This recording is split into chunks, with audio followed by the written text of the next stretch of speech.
All right, everybody. It is 9 o'clock Mountain Time, 11 o'clock Eastern Time. Rumor has it 4 cups of coffee and a Coke Zero already. So he's hot and ready to roll. And look, we got about 20 minutes. Coach is busy attacking spring ball. He's got a lot of responsibility. The media availability was great. If you want some schematical answers, we highly encourage you to check that out. We're just here to lob some questions we liked from the fan base over the fence, some rapid fire. But Coach Pry, how's it going? How you doing? What's going on? Good, man. Good. I'm a little heavy. I got to work on that. I'm excited about spring workouts to trim up, but the guys had a great winter. It goes all the way back to the retention with the players, retention with the staff, the continuity that we're able to have moving forward. But then the winter workouts have been really good, competitive. The roster from top to bottom just looks better. There's more guys that more about that can execute at a high level and do things. So the skill set across the board is just improved. We're not where we need to be, but it's better. When I look back at winter workouts from last year, it's just night and day. So being able to keep all those guys, have that good group coming back, that's comforting. It's exciting. So a lot of distractions, projections, all sorts of positive noise around the program. We showed up today in maroon effect because we're ready, because we anticipate there might be some night games in Lane Stadium wearing all maroon. But the question from Hokie Fan 2040, how are you keeping the guys clear-minded when there's so much noise going on in the program? It seems like playoff dark horse this, Heisman this, that's all great, that's all grand, but at the end of the day, the work has to go in to accomplish what you all want to accomplish. So how are you keeping everybody focused? Well, I tell you what, fortunately or unfortunately, we had a shit ton of noise last year, and it was mostly bad, right? We're 1-3, everybody's chirping. And at that time, it was, the guys really learned how to ignore the noise, control what we can control. There's too many positives to build on. Just keep working, trust the process. And so the message is the same. I told them, I said, I love that you're getting some pats on the back, but it doesn't mean shit. It really doesn't. That's good. That's a great feeling for you. But understand that doesn't have anything to do with how many ball games we win and how good we can be. Trust the process, stay humble, stay hungry. Coach, going into spring practice, obviously with this noise, you got to hold yourself accountable, and you got to obviously have some goals. I'm sure each position group has some goals as well. But what would you say is one goal that you're looking to leave spring practice having achieved? I don't know if there is just one. I think if I had to say two, we have to continue to be great at the 100 level things. The fundamentals and techniques that are the same everywhere, the high school level, in college, in the NFL, we got to be great at those. Bill Belichick always talked about, even after those Super Bowl victories, going back to the basics. When they come back after the Super Bowl and they get back to work, it's back to the basics. We have to be great in those areas. So that, to me, we have to do that in the spring. I tell these guys all the time, your goal is to master your craft, to be the best, X receiver you can be. What's required to do that? Fundamentally and technique-wise, what do you have to be great at? To be the best Willie linebacker, to master your craft, what are the fundamentals and techniques that you have to be great at? We got to help those guys identify those things and find ways to improve in those areas. That's what the spring's about. And then secondly, we've got a lot of maturity on this team. It needs to evolve into leadership, into true leadership. And that happens in the winter, the spring, the summer. Guys step up, and we got great candidates. It needs to happen. I know that success at Virginia Tech, and you've said this, it's going to require a dynamic quarterback, going to run the ball, going to play good defense, and you're going to lock down Virginia and recruit the footprint. Joshua Carter says, what is your assessment of the overall talent level of high school players in Virginia? Yeah, I think it's fantastic. I think there's, for years and years, there's been enough talent in the state to win a conference championship with. It's keeping them at home. It's having enough of them come to Virginia Tech and chase their dreams and their successes in Blacksburg.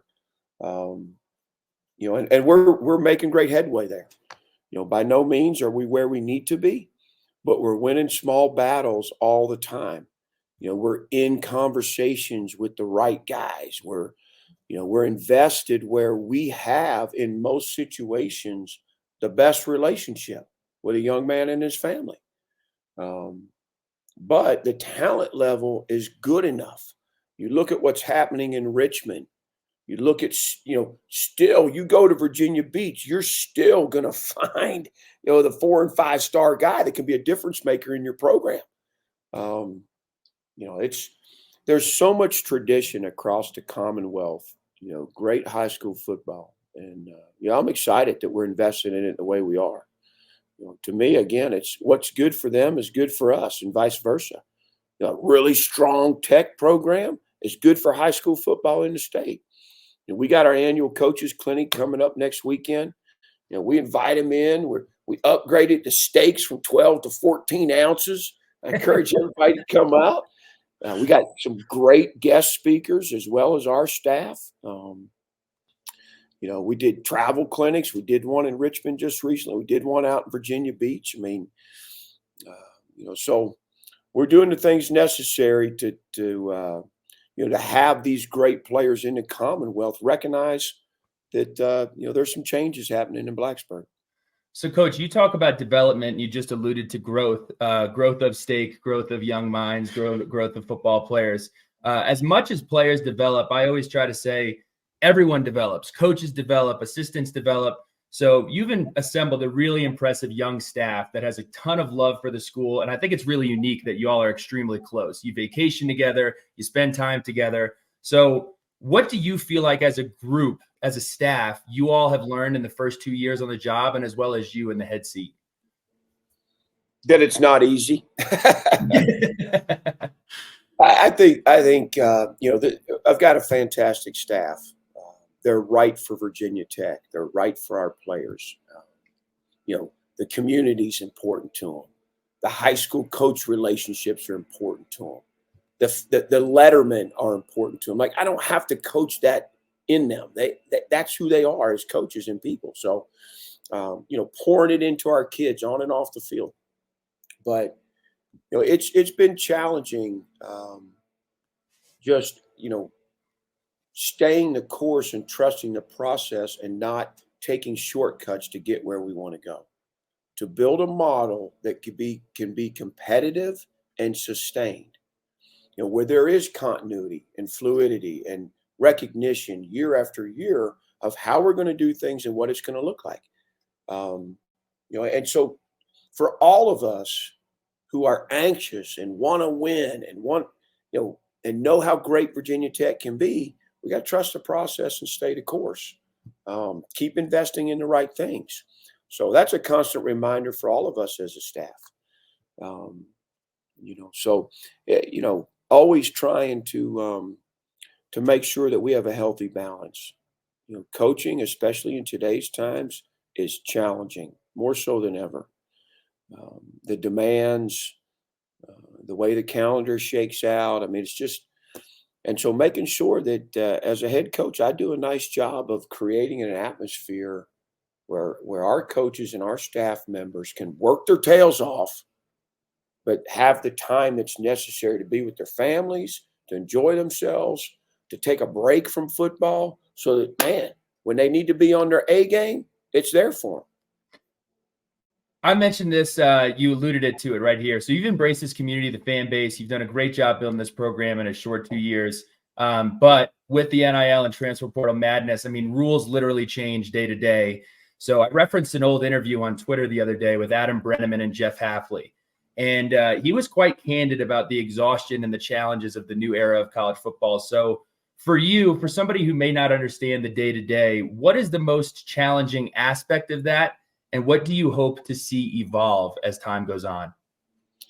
I hope there's a consistent model that makes sense. Big picture, the entire year's calendar, from a portal sense, that there's rules and regulations that are consistent across the country in regards to name, image, and likeness. You just want a level playing field. And, right now it's just, we still don't know what our roster is going to truly look like until May 1st hits. It's just, normally in February, I don't leave campus, right? Head coaches are there. It's all about your team.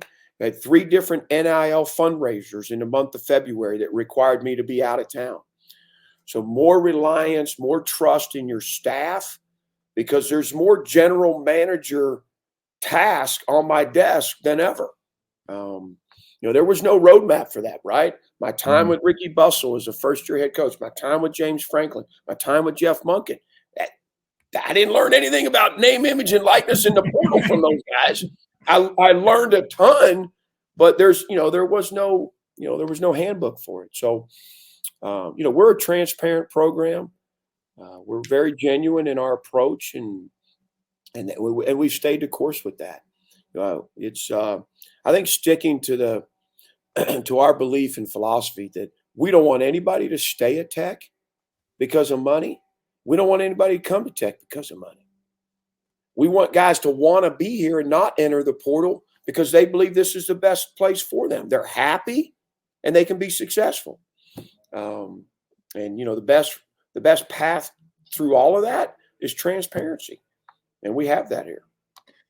Last one before we go into rapid fire here. This one comes from Andy Newman, just an absolute legend. So he said in the past that you wish the run for 3.2 was a different day than the spring games so his players could participate.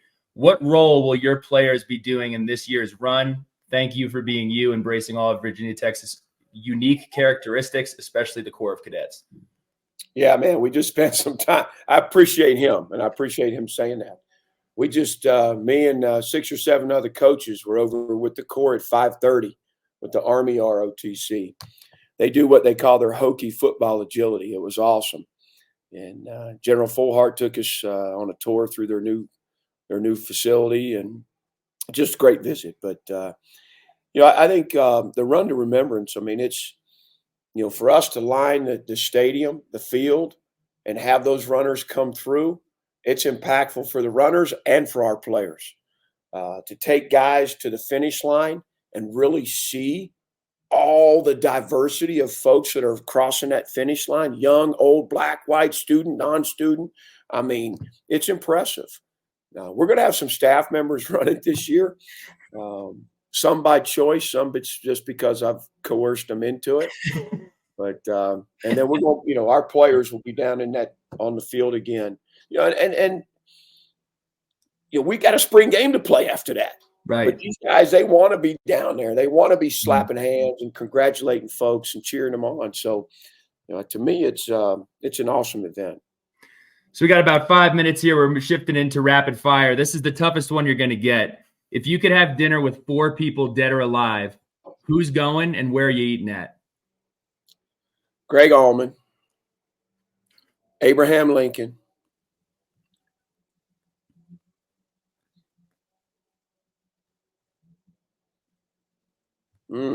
got a long list on these last 2. Those 2 have always been really easy.